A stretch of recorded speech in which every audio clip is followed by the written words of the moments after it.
Hello everyone. Mains 2022 और mains 2023 UPSC का लिखने के बाद मैंने रियलाइज़ किया कि यूपीएससी की प्रिपरेशन किस तरीके से करनी चाहिए, कब स्टार्ट कर देनी चाहिए और किसको एग्ज़ाम देना चाहिए और प्लान बी का इम्पोर्टेंस क्या है। तो भाई सबसे पहले बात करें प्रिपरेशन किसे और कब करना चाहिए। भाई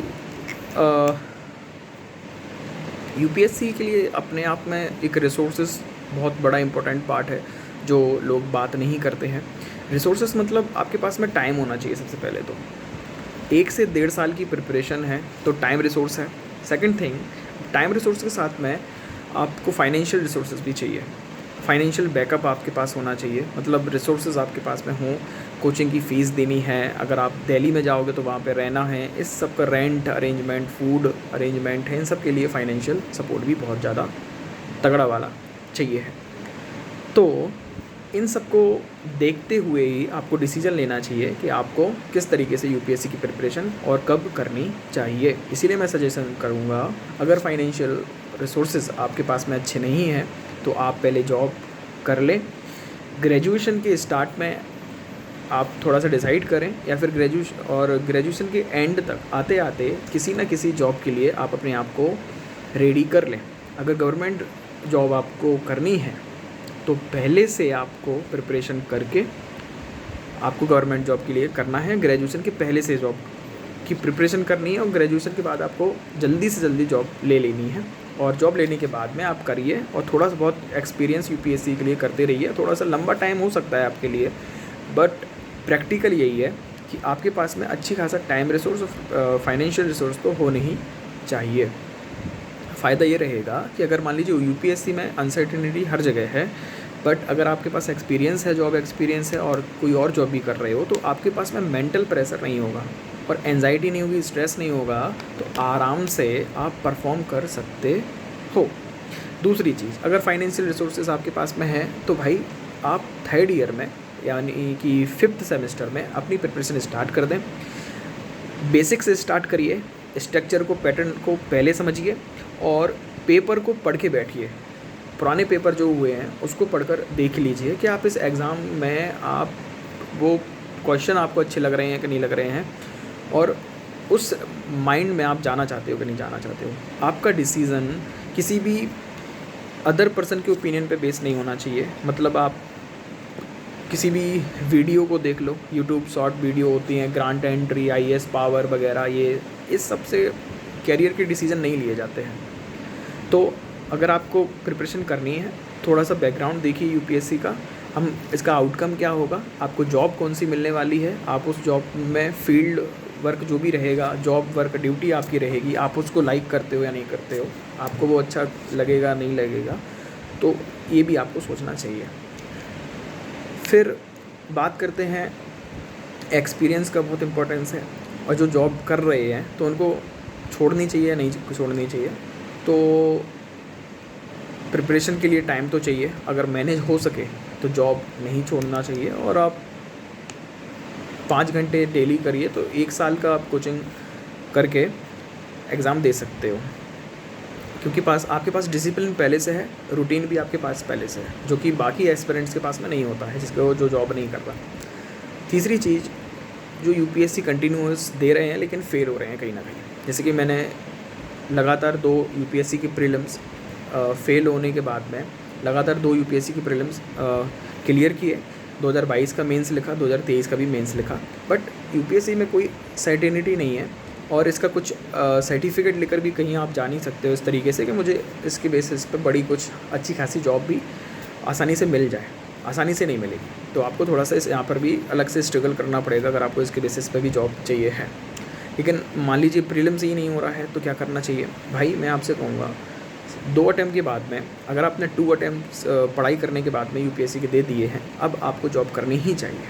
अब आपको फाइनेंशियल इंडिपेंडेंट होना ही चाहिए, साथ ही साथ में जॉब एक्सपीरियंस भी आपके हाथ में होना चाहिए। इसका फ़ायदा ये एक फाइनेंशियल रिसोर्सेज आपके पास में आएंगी, साथ ही साथ में आपके पास में एक डिसिप्लिन रहेगा और रूटीन भी आपको मिलेगा, जिससे क्या होगा, फाइनेंशियल रिसोर्स आने के से आपके मेंटल स्ट्रेस कम हो जाएगा, आपकी मेंटल हेल्थ बढ़िया रहेगी, आपके पढ़ाई करने में मन बहुत अच्छा लगेगा, और आपके पास में एक्सपीरियंस है यूपीएससी का भी, तो आपको स्ट्रक्चर पैटर्न की नॉलेज पहले से है। अब आप और स्ट्रक्चर्ड तरीके से पढ़ाई कर लोगे। जहाँ आप पहले 7 से 8 घंटा पढ़ते थे लेकिन रिज़ल्ट उतना अच्छा नहीं आता था, यहाँ पर सिर्फ आप 3 घंटे डेली पढ़ोगे, रिज़ल्ट इम्प्रूव होगा आपका, क्योंकि आपको पता है कि क्या पढ़ना क्या नहीं पढ़ना है, और एक डिसिप्लिन तरीके से पढ़ाई करना आपको समझ में आ गया है। तो इसलिए आपको प्लान बी के बारे में भी अब तो सोचना ही चाहिए और एक्सपीरियंस कर लेना चाहिए, और आपको अपनी यूपीएससी का नॉलेज इस्तेमाल करते हुए किसी और गवर्नमेंट एग्ज़ाम में भी जा सकते हो या फिर किसी प्राइवेट जॉब में भी जा सकते हो, लेकिन आपको अब जॉब एक्सपीरियंस लेना बहुत ज़्यादा ज़रूरी है। आज मार्केट में डिग्री की वैल्यू है, बट एक्सपीरियंस भी होना चाहिए, टाइम के साथ साथ एक्सपीरियंस भी होना चाहिए। डिग्री रखने से सिर्फ नहीं होता, डिग्री है लेकिन अगर आपके पास में एक्सपीरियंस भी है तो वो डिग्री बहुत ज़्यादा काम की हो जाती है।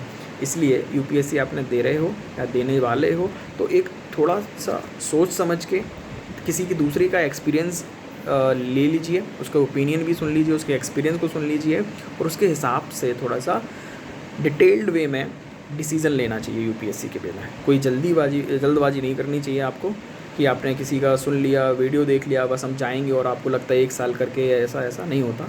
एक लंबी प्रोसेस है और लंबी प्रोसेस के लिए आपको रेडी होना पड़ेगा।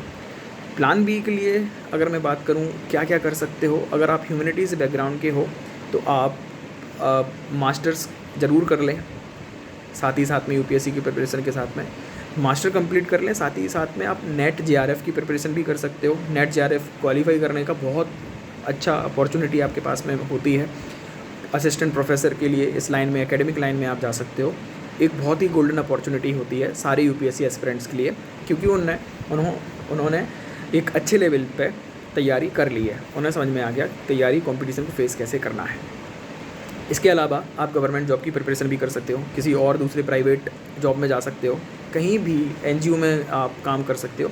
जॉब एक्सपीरियंस आपको लेना ही चाहिए। ये सारे प्लान भी आपके पास में हो सकते हैं, और आपको इसीलिए थोड़ा अपने सराउंडिंग्स में अवेयर होना पड़ेगा कि इसके अलावा मैं और क्या कर सकता हूँ। एक ही चीज़ में लगे रहने से आपका माइंड नैरोअर होता जाएगा, और इस तरीके से आपका मेंटल हेल्थ बिगड़ेगा, और जिससे पढ़ाई नहीं होगी, आउटकम हमारा सही नहीं आएगा। इसलिए आपको अपने डिसीज़न को एक हॉलिस्टिक वे में लेना चाहिए। आप किस टाइम पर हो, क्या कर रहे हो, यूपीएससी की प्रिपरेशन कर रहे हो, किस लेवल पर कर रहे हो, यूपीएससी का रिज़ल्ट कहाँ पर गया, कितनी मेहनत करने की ज़रूरत है। साथ ही साथ में आप अगर जॉब कर सकते हो तो जॉब लेना चाहिए, कहीं और जाके कुछ और कर सकते हो, एक्सपीरियंस लेना चाहिए, या फिर पहले से जॉब कर रहे हो तो फिर किस तरीके से यूपीएससी की प्रिपरेशन करनी चाहिए, तो एक आपका डिसीज़न सही हो। मैंने इसलिए ये वाला वीडियो बनाया, और थोड़ा सा अपना जो भी मेरा एक्सपीरियंस है मेंस 2022 का लिखने के बाद में और 2023 का मेंस लिखने के बाद में,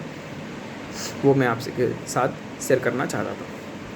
थैंक यू। अगर आपको अच्छा लगा तो आप लाइक भी कर सकते हो, सब्सक्राइब भी कर सकते हो। Thank you so much.